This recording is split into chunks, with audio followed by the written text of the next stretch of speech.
ene se uhu se Onyamba TV uhu yen ewo social media handle so a na che se ene yensa aka osofopon osofpanyi ba akope a ne din no mejiri se wono a ewo mo 80s one de dodo na enimi din na bia eye 2010 eho eba no wo mo na se o mo nheda enim ni din na meka o se dwumadie we se no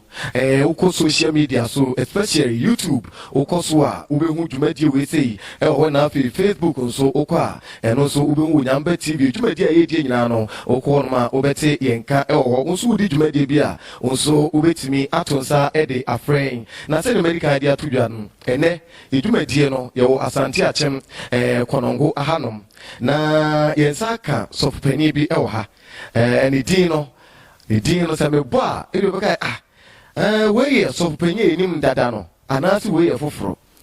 enyo bia se Reverend Apai Life ene me saka Reverend Apai Life Onyamba TV so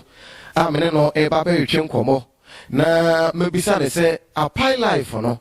eye ni enim ne dada no anasi we ye foforo bi a afei ena oba na ono so anya adaje achechirim ede amayen enti stay tuned so ka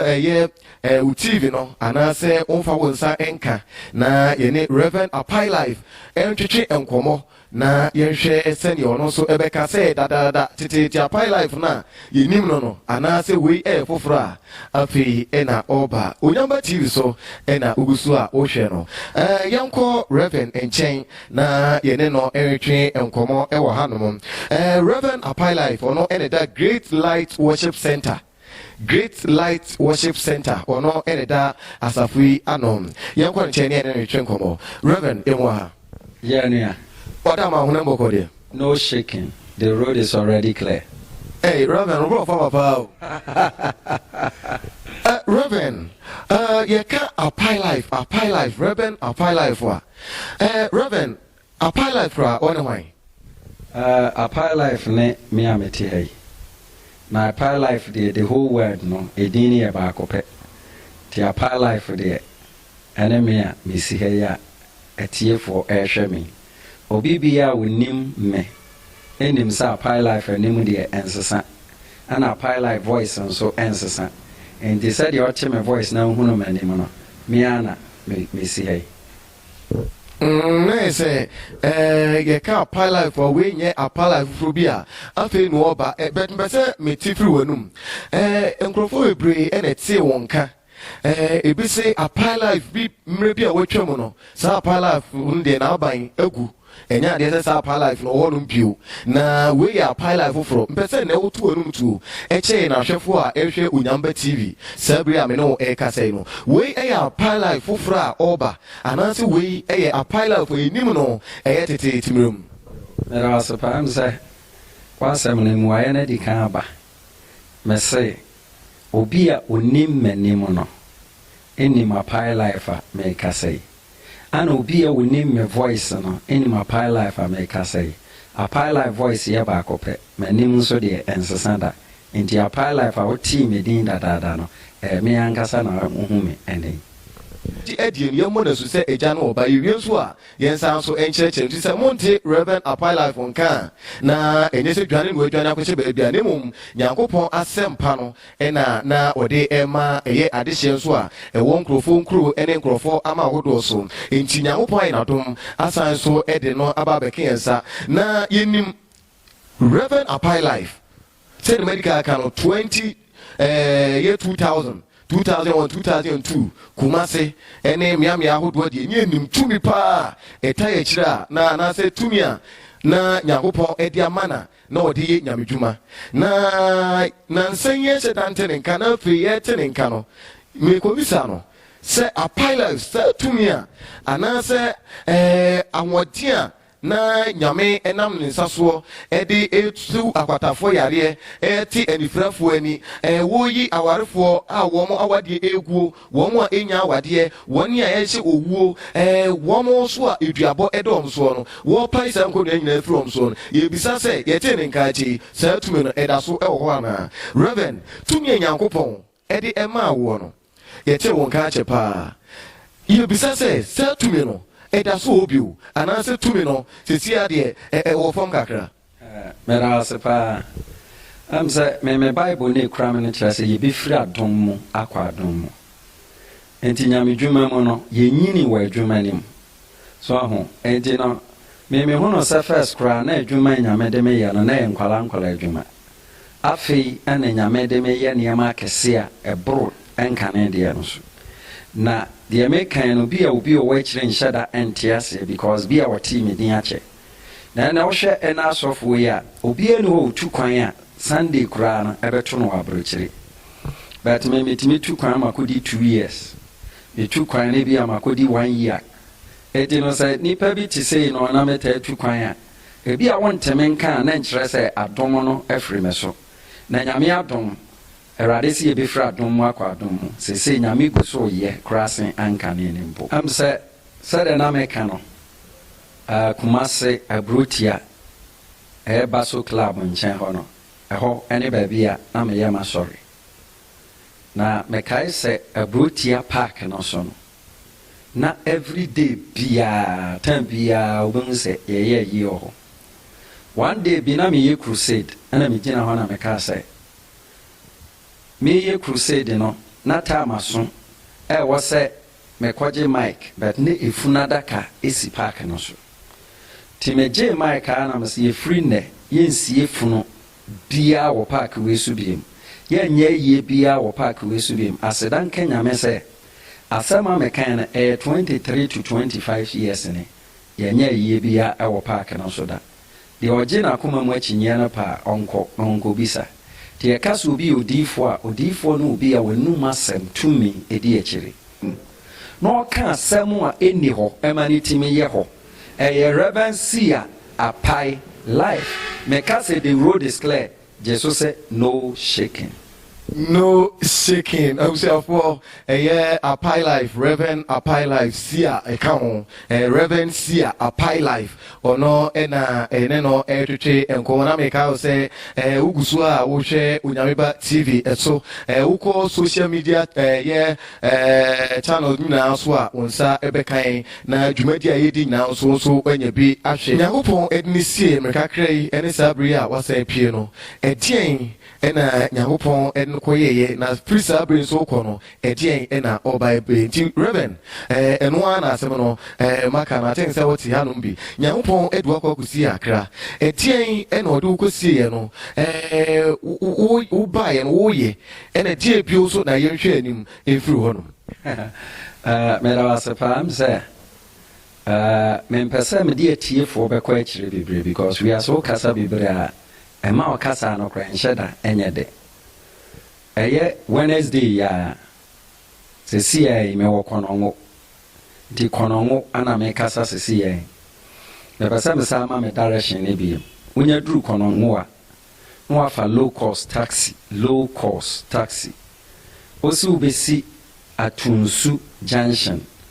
Udru Atunsu Junction obin se me sandboard esi ho.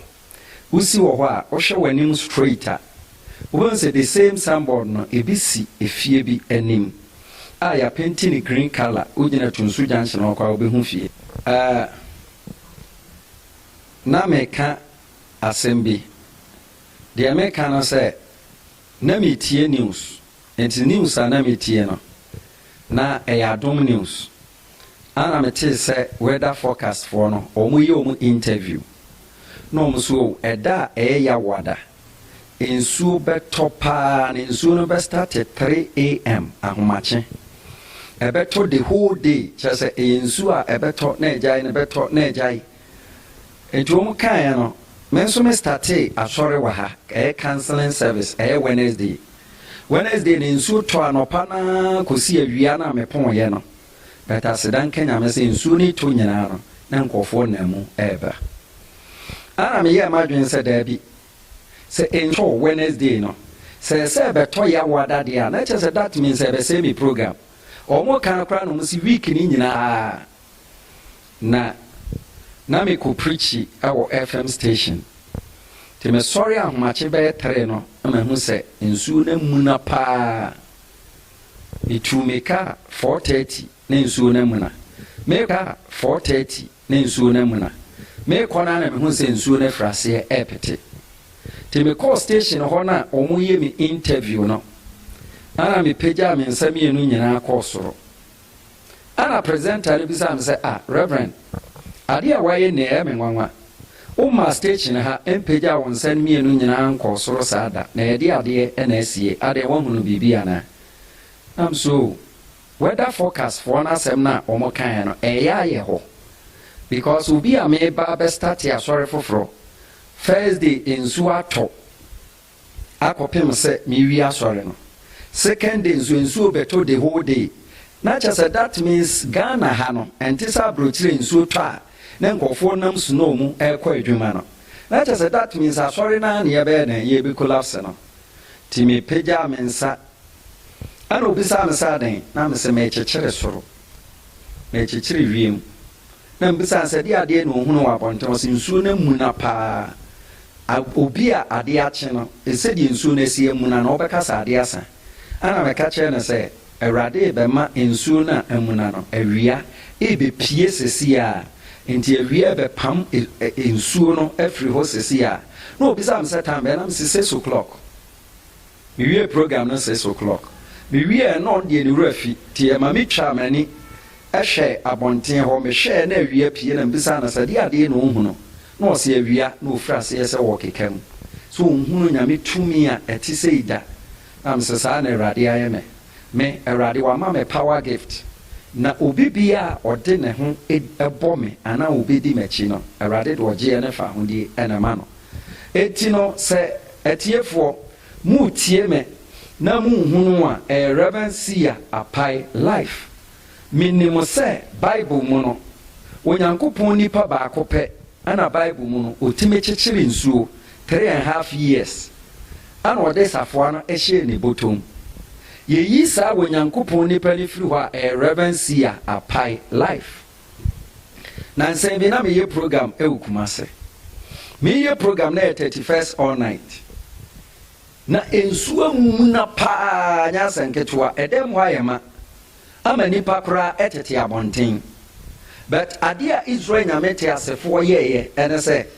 mesɔ mic mu anam sɛ nsuo yɛ amunan mebɔ mpae wɔ Yesu dim sɛ Awurade ma ewie mu nte nsuo no bɛtɔ ahomakye 5 a.m. 5 o'clock pɛpɛɛpɛ 5 o'clock pɛpɛ nsuo no gye me wie me all night no 5 no ampa ho minute koraa eti yɛka sɛ obi yɛ odiyifoɔ na man nyame adom meyɛ history maker nneɛma bebree Awurade de ma yɛ no meka sɛ meka na ɛna adeɛ bɛkye ha nneɛma bebree wɔ hɔ a radio so nkɔm hyɛ the whole world ɛna Awurade fa me so de baeɛ sɛ meyɛ program na obi frɛ ɔfrɛ ya ne din ma na mabɔ ne din akyerɛ sɛ wo a wɔfrɛ me wo din de sei ebi a nipa no kɔ bɛka kyɛm sɛ wogyina abantoma sɛ wonyina abantoma wogyina asafo ɛnso na wogyina asafo o bɛtɔ mpɛ sɛ obi a wɔtie no bɛhunu baabi ogyina nti me na medecorating nkɔfoɔ dɛm sɛ wodan a wodan mu no yɛapenti ne green ɛpono no yɛbie kɔ left ɔmpɛ si right ɛti sɛ wopɛ onyankopɔn diifoɔ paa sɛ Awurade mfa no somfo ɔgyeɛ ne fa ahodeɛ mmerɛ wo deɛ a ɛne ɛbɔ mmɔden a sɛ wobɛba kɔnɔngo ha wonya bɛduru ha wotira te kora a ɛba bɛsi so aha every Wednesday anɔpɛ biara no mɛyɛ canceling wɔ ha from ahomakye 5 o'clock ebesi awia 12 o'clock na mapɔn ana every Friday ana Saturday mɛyɛ canceling consultation but on the 15th of this month yɛ mu 15th mɛyɛ all night kɛseɛ paa na mepɛ deɛ ɔpa adanse adi ɔpɛ sɛ ohunu onyame tumi ɔpɛ sɛ Awurade yi nso pɛ firi no so ɔnam ɔhaw ne amanehunu bi mu sɛ ɔba all night ne bi a my God Bible sɛ meyɛ mpɛ na ne yɛni hia na yɛbie yɛni a aduane ɛbɛme yɛn wonim sɛ nti a akristofoɔ yɛn ho kyerɛ yɛn yɛda dodo obi bi a ɔbɛba all night ne bi no wofiri hɔ akɔ no na woyie die esi wɔ aboboa no ɛtwɛn ho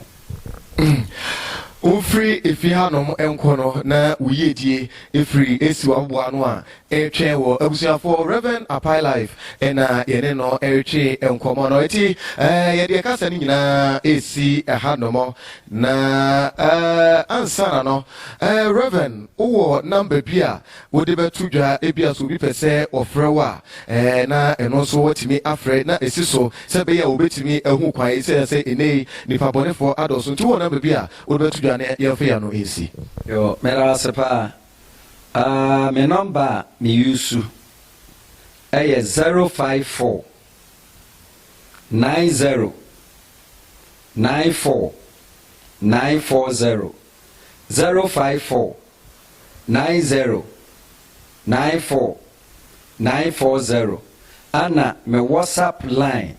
a ɛsa yɛ me number ɛyɛ 0242 88 44 35 0242 88 44 35 me all night no ɛba so 15 fiaa day no ɛyɛ fiada ha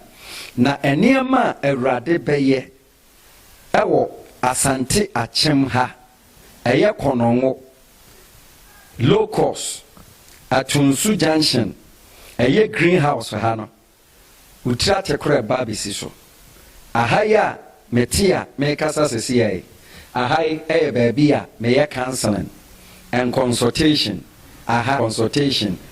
etino me all night na de me ye no wabo nipa bebeba ani nipa ebebu so no eniema onti bi da ebi nsi da ana Awurade befa me nsa so sɛdeɛ medikan akanada no ɔha ɛyɛ Reverend Apai Life bia aha yɛ bia yɛbɔ mpae ha yɛ peteem nanso eduru mpae bɔ bia na anaasɛ da yɛde ɛbu a wo ho ɛnka ubibia ni hɔnom a ɛbɛyɛ wo enti wo dia ne sɛ bia ofiri Kumase ɛna ɛba anaasɛ ufɔkɔ ɛna ɛba a wo deɛ wonya duru awogu station hɔ a bɔmmɔden ne si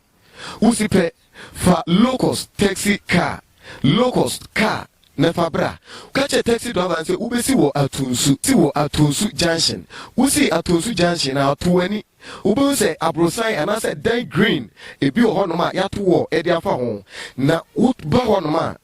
enya ade se wo hawa wode eba ye no obesan so ede akọ car so e wa ha no ma car park e wa ha wode car na eba obenya baabi apake car no anase moto e na oba obenya baabi na opake wo moto no enya ade nso wa de bia ebe yira e wa ha no mesan se mbonsem no e secure e wa ha no se ni medical aka no we e ye bia ye empire bokese e wa ha no enti nyame adoma e da fiada enafie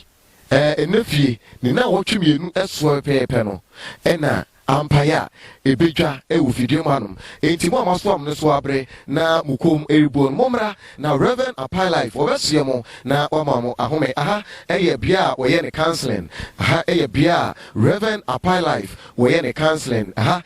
consultation so ekoso anwade bia ne nsenkyereni bia fa wo no aha ena Nyankopon ebe na di e de akire wo a ubefiri ufie na wonso waba no enti nyame enka ho ye da wase nyame ya adoma on the 15th of this month November ye shasi ni no pumadia se wode wo ho e be hye empire bucket ne nka mini ene onyamba Kofi Agye onyamba TV ene wani eguso a uhwe ti pumadia na ene entra ye wonipa ene no ma bibre ye de ema onyamba TV no agye so say onyame nko a ne aka no na wode asoso ama